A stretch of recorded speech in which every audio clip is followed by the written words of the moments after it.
ఈరోజు వరంగల్లోని డిఎంఎన్హెచ్ఓ కార్యాలయంలో ఫార్మసిస్ట్ పండుగను ఘనంగా నిర్వహించారు. ఈ కార్యక్రమానికి ముఖ్య అతిథులుగా Warangal DMNHO Allam Appaiah, state president Battini Sudarshan Goud, working president K Satish Babu, Warangal జిల్లా అధ్యక్షుడు ఎం వేణు, హన్మకొండ జిల్లా అధ్యక్షుడు సుధాకర్ రెడ్డి తదితరులు హాజరయ్యారు.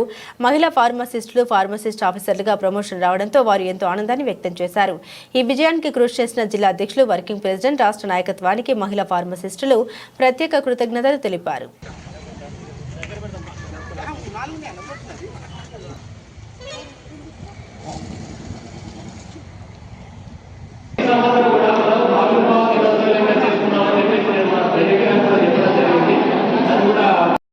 తీసుకొచ్చినటువంటి ఈ కోరికలను కలుసుకోవడంలో కొత్తగా వద్దన్నాడు కాదండి, కొత్తనే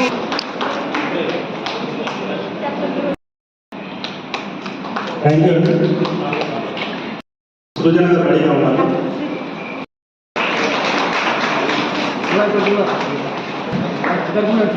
ఓకే అండి.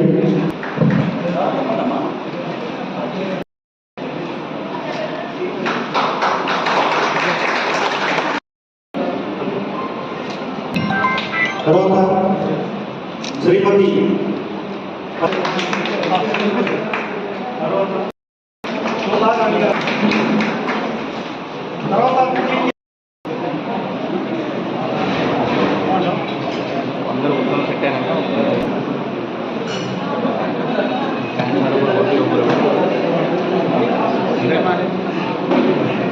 సో ఈనాటి గౌరవనీయులు గుణగాని యాదగిరి గౌడ్ గారు, గౌడ సంఘం రాష్ట్ర అధ్యక్షులు, వారు చాలా బిజీగా ఉన్నారు, వేరే కార్యక్రమానికి వెళ్ళాల్సి ఉంది. సో వాటి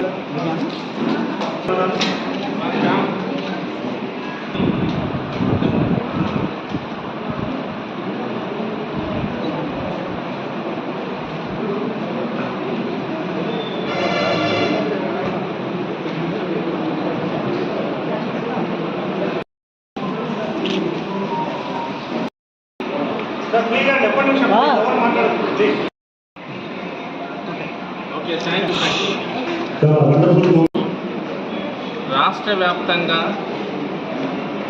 పండుగ వాతావరణంలో భాగంగా జరుపుకుంటున్న ఫార్మసీ ఆఫీసర్స్ అందరికీ శుభాకాంక్షలు. సో ఇది ఎంతో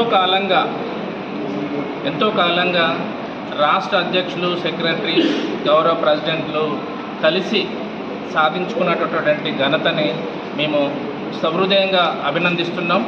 సో ముఖ్యంగా ఆ రాష్ట్ర అధ్యక్షులు, వైస్ ప్రెసిడెంట్లు, సెక్రటరీలు మన ఎర్స్ట్‌వైల్ వరంగల్ జిల్లా నుండి ఉండడమే దీనికి చాలా నేను ఆనందంగా భావిస్తున్నాను. సో ఈ ప్రయత్నంలో భాగంగా 25/4/2025న జిఓఎంఎస్ నెంబర్ 17(1) ద్వారా ప్రస్తుత ప్రభుత్వం వీరికి మంచి అవకాశాన్ని ఇవ్వడం జరిగింది. అందుకు ప్రభుత్వానికి కూడా మేము కృతజ్ఞత తెలుపుతున్నాము. సో ఈ విధంగా ఫార్మసిస్ట్ గ్రేడ్ 1, గ్రేడ్ 2 ఉన్న వాళ్ళందరూ కూడా ఇప్పుడు ఫార్మసీ ఆఫీసర్గా పదోన్నతి పొంది ప్రజలకు ఇంకా మెరుగైన సేవలు అందిస్తూ ఉంటారని భావిస్తున్నాను. మరొక మారు ఈ సందర్భంగా వీరందరికీ నా పక్కనే కూర్చున్నటువంటి president state, vice president, working vice president state వారికి కూడా కృతజ్ఞత తెలుపుతూ ధన్యవాదాలు తెలుపుతూ ముగించుకుంటున్నాను. Thank you. Telangana government pharmacist association అనేది 9/9/2023లో ఎన్నికైన సందర్భంగా ఒకటే నిర్ణయం తీసుకుని ఆ రోజే ప్రకటించాం. రాష్ట్ర చరిత్ర, ఉమ్మడాంధ్ర చరిత్రలోనే జస్ట్ 10 డేస్లోనే మీ ఎన్నికైన 10 రోజులలోనే ప్రపంచ ఫార్మసిస్టుల దినోత్సవం అనేది హైదరాబాద్లో చాలా గ్రాండ్గా జరుపుకొని అంచెలంచెలుగా ఈరోజు ఫార్మసీ ఆఫీసర్ అనే కళ గత 40 సంవత్సరాల నుంచి ఏ నాయకుడు కూడా చేరేటువంటి పరిస్థితుల్లో గత ప్రభుత్వంలో కూడా 10 సంవత్సరాలు కూడా మా ఫార్మసిస్టుల సమస్యలన్నీ కూడా పరిష్కరించాలని ఎన్నో మార్లు మంత్రుల దగ్గర చర్చలు, గంటల తరబడి చర్చలు జరిపినా కూడా చేస్తామని కూడా ఏ మంత్రి కానీ ఏ నాయకుడు కానీ చేయనటువంటి దీనస్థితిలో మేము ఒకటే చెప్పాం. ఈ ప్రభుత్వంలో గౌరవ ముఖ్యమంత్రి గారు రేవంత్ అన్న గారు సీఎం అయిన 4వ రోజుకే సెక్రటరియట్లో అతని ఛాంబర్కు పిలిపించుకున్నాడు. రేవంత్ రెడ్డి గారు పిలిపించుకున్న తర్వాత అక్కడ ఇచ్చినటువంటి రిప్రజెంటేషన్ ఒకటే, అన్న మాకు ఫార్మసీ ఆఫీసర్ అనేది 40 ఏళ్ళ కళ, మరి ఆ కళను మీరే నెరవేర్చాలి, మాకు వేరే గొంతమ్మ కోరికలు లేవు, ఆ ఒక్కటి మాత్రం నెరవేర్చాలని చెప్పిన వెంటనే రికమెండ్ చేస్తూ ప్రభుత్వం మన ప్రిన్సిపల్ రెడ్డి గారికి ఇవ్వడం జరిగింది.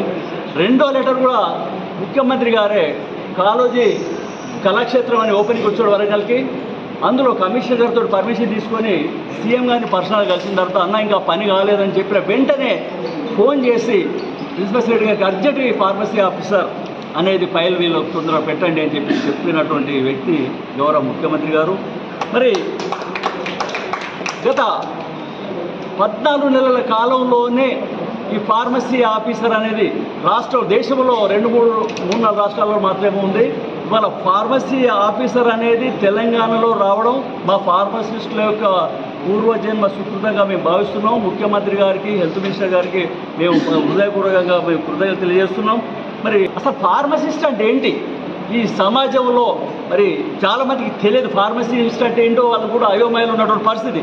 ఫార్మసిస్ట్ అంటే ప్రాణరక్షకుడు.